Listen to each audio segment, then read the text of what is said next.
국토부가 서울 8개 자치구의 개별주택 456가구에 대한 공시가격이 잘못됐다면서 해당 자치구에 시정을 요구했었는데요. 어제였죠. 국토부가 지난 1일부터 착수한 지방자치단체의 개별주택 공시가격 검증 결과를 내놨습니다. 네, 지자체가 산정한 집값은 한국감정원의 검증을 거쳐 공시하게 되어 있는데요. 국토부는 이례적으로 가격 재조정을 요청하고 감정원 감사까지 착수했지만 여전히 구체적인 공시가격 조사 의혹은 제대로 밝혀지지 않고 있습니다. 자세한 내용 전문가와 짚어보겠습니다. 한국건설산업연구원 두성규 선임 연구위원입니다. 어서 오세요. 안녕하세요. 예. 위원님, 사실 이번 그 공시가격 수정 때문에 복잡하고 혼란도 많더라고요. 네, 그렇죠. 지금 이제 이번에 공시가격 논란이 되고 있는 것은 이제 단독주택이죠. 표준 단독주택과 개별 단독주택 공시가격이 차이가 나는 건데요. 아파트 등 이제 공동주택의 경우에는 한국감정원이 전수조사를 하다 보니까 이런 문제가 생기지 않는데 이런 또 단독주택 같은 경우에는 이제 한국감정원을 앞세우는 이제 국토부 쪽의 판단과 그다음에 이제 개별 단독주택 같은 경우는 시군구가 이제 그걸 갖다 산정하다 보니까 이런 부분에서 갭 차이가 사실은 예년에 비해서 이번에 좀 크게 났습니다. 그래서 이런 부분들이 각 그 국민들이나 혹은 해당되는 지역의 주민들로서는 이게 표준 단독주택에 속했던 경우에는 사실 가격이 많이 올랐는데 또 개별 단독주택 같은 경우는 시군구에서 또 낮게 책정해서인지 낮다 보니까 이 부분에 대한 세부담이라든지 관련되는 어떤 여러 가지 행정자상에 있어서 후속 조치가 뭐 거의 60개에 가까웠다는 이야기까지 나오고 있다 보니까요. 상당히 예민하게 반응을 하고 있는 것 같습니다. 네. 특히 개별주택 공시가격에 대해서 중앙정부가 정밀 조사를 진행한 것은 이번이 처음인 거죠? 예, 그렇죠. 그런데 이제 이런 부분과 관련해서 논란은 예전부터 많이 있어 왔습니다. 이 부분에 대한 여러 가지 이제 정당성의 논란도 있고 사실 정교하냐 안 하냐 논란이 많았는데요.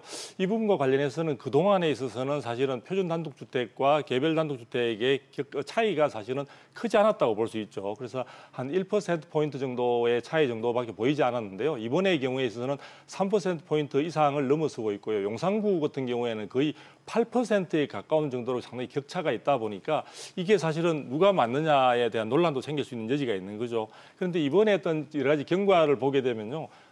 그 한국감정원이 조사한 표준 단독주택의 공시가격은 상당히 정당하다는 전제 하에서 시군구에서 산정한 부분들이 좀 잘못된 것이 아니냐라는 그런 시각에서 접근하는 것 같아요. 왜냐하면은 지금 시군구 경우에 있어서도 자기가 자의적으로 하는 것이 아니라 표준 단독주택과 그다음에 정부에서 제시하고 있는 비준표를 가지고 22개 항목이라고 추정이 되고 있는데요. 그런 비준표를 가지고 판단을 하고 산정을 하는 것이기 때문에 사실은 시군구로서는 또 나름대로의 억울한 부분들이 있지 않느냐 이런 상황입니다. 그런데 정부가 지나치게 사실은 표준 단독주택의 공시가격을 공시가격 현실화라는 그 주제에 너무 얽매여 가지고 지나치게 너무 높은 그 기준을 갖다 정하다 보니까 거기에 시군구가 하는 그 개별 단독주택의 공시가격이 따라가지 못하는 그런 데서 불거지는 것이다. 그래서 이번에 여러 가지 뭐 검증도 하고 있고 하지만 제가 볼 때는 국토부가 어떻게 보면 조금 과속하고 있는 느낌도 없지 않습니다. 네. 어제 이제 국토부 발표 내용을 보면요. 서울에 있는 뭐 용산, 마포 같은 8개 구에서 이제 456가구가 오류가 발견됐다라고 했는데 좀 구체적으로 어디였는지 좀 말씀을 좀 해주시죠. 네, 지금 이제 강남 쪽에는 그 강남구와 동작구 두 군데고요. 그다음에 이제 강북 쪽에서는 종로구, 중구, 그다음에 가장 많은 상승률 차이를 보여주고 있는 용산구, 그다음에 이제 그 서대문구와 마포구 이렇게 해서 총 8개 구에서 이제 나왔습니다. 그래서 전체적으로 456개라고 이제 잘못된 곳이라고 나왔는데 그 경우에 있어서는 전체 비율로 보면 크지는 않습니다. 0.5% 정도에 불과하니까요. 그렇지만 이런 부분들 자체가 실질적으로 개별 공시가격에 대한 이제 정부는 이게 좀 잘못 판단했다는 건데 이 공시가격의 산정을 두고 국민들이 불신을 가질 수 있는 하나의 계기가 될 수 있다는 점에서 국토부도 예민하게 판단을 하고 있고요. 그렇지만 또 한편에서는 이 시군구가 책정을 하게 되면요. 그 부분을 한국감정원이 한번 확인을 하고 국토부에다가 자료를 제출한다는 측면에서 보면은 한국감정원으로서는 한번 자신들이 확인했던 부분인데 거기에서 오류가 발생했다는 점에서 한국감정원도 책임을 면하기 힘든 상황이고 또 시군구는 시군구 나름대로 해당되는 지역의 특성을 잘 반영했다고 하지만 그것이 과연 현실에 맞느냐 한 부분에서 국토부의 시각과는 조금 많이 괴리가 있다 보니까 이래저래 어쨌든 전체적으로 이것도 전체를 전수조사한 것도 아니고 그 변 차이가 많다는 8개 구를 네네. 대상으로 하다 보니까 결과적으로는 그럼 다른 구에서는 편차가 적다고 하지만 개별적으로 개인의 입장에서 본다면 나의 경우에도 실질적으로 이런 부분들에서 표준과 이 부분에서 격차가 전체는 적다고 하지만 나도 좀 잘못 그럴 수 산정된 것이 있죠. 아닌가라는 예. 의구심을 줄 수는 그렇죠. 없게 되는 거죠. 그러면 그런 8개 구 말고 다른 자치구는 이번 조사 대상에 아예 포함이 안 되는 겁니까? 예, 이번에는 포함이 되지는 않았는데요. 정부는 뭐 정밀 점검이 될 수 있는 뚜렷한 어떤 징후가 보이는 대상이 있으면 추가적으로 할 수도 있고 또 시스템 자체를 전체적으로 점검함으로써 그런 부분에 대한 것들을 보완하겠다는 이야기는 밝고 있지만 현재로서는 지금 시간적으로도 4월 30일까지 이 부분들이 완전히 다 부동산 가격 공시위원회의 그 결정을 거쳐서 확정을 해야 되는 상황이다 보니까 네. 지금 추가적으로 할 수 있는 시간적인 그런 여유는 아무래도 부족하기 때문에 아마 이 정도 선에서 마무리가 될 것으로 보여집니다. 네. 그럼 논란이 쉽게 꺼질 것 같지는 않은데 네. 사실 이번에 공기재 가격의 이 차이를 보인 것 중에 하나는 고가 주택에서 그렇죠. 네, 너무 많이 올렸기 때문이다라는 얘기가 나오는데 그 부분에 대해서는 좀 어떻게 보십니까? 네, 전체적으로 지금 묘한 것은 이번에 이제 이러한 그 공시 가격의 기준일이 1월 1일입니다. 네. 그래서 작년에 2018년도에 여러 가지 변동 부분들이 반영이 돼서 1월 1일자로 확정이 된 것이기 때문에 특히 고가주택 같은 경우에 있어서는 고가주택 여기서 고가주택은 공시가격 9억 원 이상을 네. 이야기하는데요. 작년의 경우에 상당히 높은 상승폭을 보였던 서울이나 수도권 같은 경우에 있어서 그 부분들이 정부가 이제 의욕적으로 이 부분을 잘 현실화시키기 위해서 반영하겠다라는 그쪽에서 지금 이번에 주로 타겟이 된 것으로 보여집니다. 네. 그런데 실질적으로 올해 들어서면서 전체적인 부동산 시장의 가격이 약세로 전환되고 있는 상황들이고 또 이런 부분들이 단독주택의 경우에는 공동주택과 달리 사실 거래량이 많지가 않습니다. 그러다 보니까 실질적으로 거래도 별로 없는 가운데 내 주택이 많이 가격이 이만큼 올랐다고 하면 의구심을 가지고 있는 데다가 이 감정원과 또 시군구의 산정 주체가 이원화되어 있는 상황에서 이런 어떤 격차가 심하게 나오다 보니까 그것을 또 국토부가 공개적으로 이게 잘못됐다고 이야기하는 상황이 되다 보니까 이 단독주택과 관련해서는 이번에 이러한 어떤 논란으로 그치지 않고 실질적으로 상당한 불신은 앞으로 지속될 가능성이 많다고 볼 수 있고요. 또 특히 고가주택이라고 사실은 공시가격 9억 원 이상이라고 하지만 전체적인 부동산 가격이 많이 올라서 이 대상에 포함되는 그 주택들이 적지 않은데 네. 이런 주택들은 좀 억울하다. 왜 내가 그렇죠. 이 타겟이 돼야 되는가 하는 그런 부분들의 논란도 또 이어질 것으로 전망이 되고 있습니다. 네.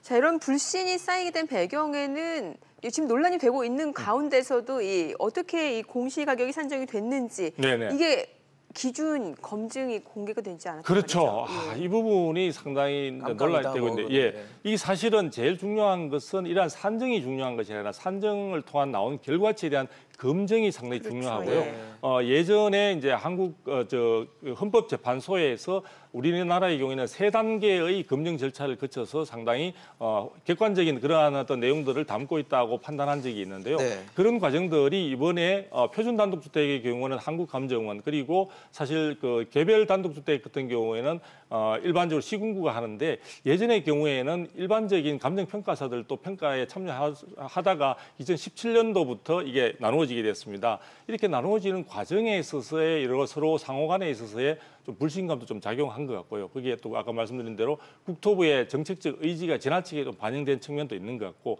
그래서 이런 것들이 종합적으로 하면서 이러나 저러나 결국에 있어서는 세부담 등 많은 부담을 안게 되는 국민들에게는 이런 부분들이 사실은 유쾌하지 않은 그런 그렇죠. 뉴스로 지금 다가오고 있는 것 같습니다. 그럼 이번에 집값 얘기 좀 해보겠습니다. 네. 최근에 뭐 집값, 서울 집값 특히 하락세가 주춤해지면서 네네. 뭐 이제 바닥이 보인다, 바닥을 찍었다, 뭐 이런 여러 가지 해석들이 나오고 있는데 네. 지금 위원님께서 좀 어떻게 보고 계십니까? 네, 바닥세에 대한 이제 그런 사실 뭐 국민들 혹은 시장에 있어서의 그냥 기대감이라고 볼 수가 있겠죠. 네.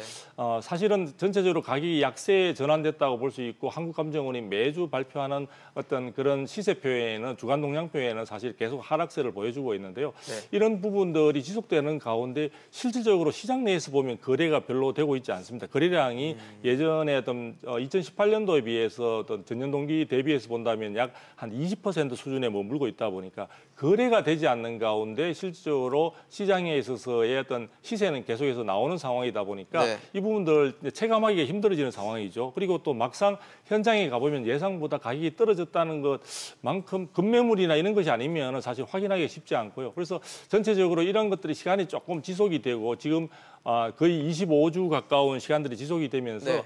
이제는 그러면은 어느 정도 이런 부분 가격 약세 부분에 대한 실망감이나 이런 우려감들도 조금 무디어지는 것 같고요. 그러다 보니까 이제는 좀 바닥 다지기가 지금 진행되고 있는 것이 아닌가라는 이야기들이 조금씩 흘러나오고 있는 것 같습니다. 그러나 아직까지는 전체적으로 거래량이 결국은 거래량이 좀 많아야만이 가격이 강세든 약세든 부분들을 갖다가 네. 단정적으로 이야기할 수가 있는데 그런 부분들이 전혀 거래량이 따라주지 못하고 있기 때문에 아마 이런 부분들에 대해서는 조금 더 인내심을 가지고 좀 더 시장을 지켜봐야 되지. 지금 단정적으로 어느 한 방향으로 변화가 있다고 보기는 힘들 것 같고요. 네. 제가 볼 때는 조금 거래량뿐만 아니라 이제 입주 물량들이 어느 정도 소화가 되는 하반기 정도 들어서게 되면은 이런 부분들에 대한 방향성이 좀 가늠을 해볼 수 있는 단계까지 이르지 않을까 싶습니다. 그럼 하반기. 실수요자는 네. 어떻게 해야 될까요? 지금 하락세가 좀 주춤하니까 이제 바닥인 것 같다는 생각도 하시는 분들이 꽤 있으신 것 같거든요. 네, 지금 이제 전체적으로 시장이 안 좋은 가운데 사실 청약 시장만 굉장히 불타올랐다가 네. 최근에 와서는 청약 시장에 있어서도 경쟁률도 좀 떨어지고 있고 또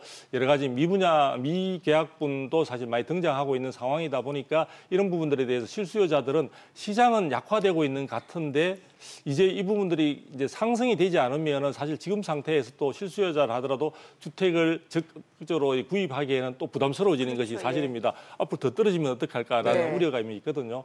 그런데 실수요자들 같은 경우에는 제가 보기에는 아직까지 조금 더 이제 시장을 지켜볼 필요는 있는 것 같고요. 전체적으로 물량과 그다음에 정부의 정책 기조가 어느 정도 지속 여부를 확인할 수 있고 또 거래량이 어느 정도 변화가 있을 수 있는.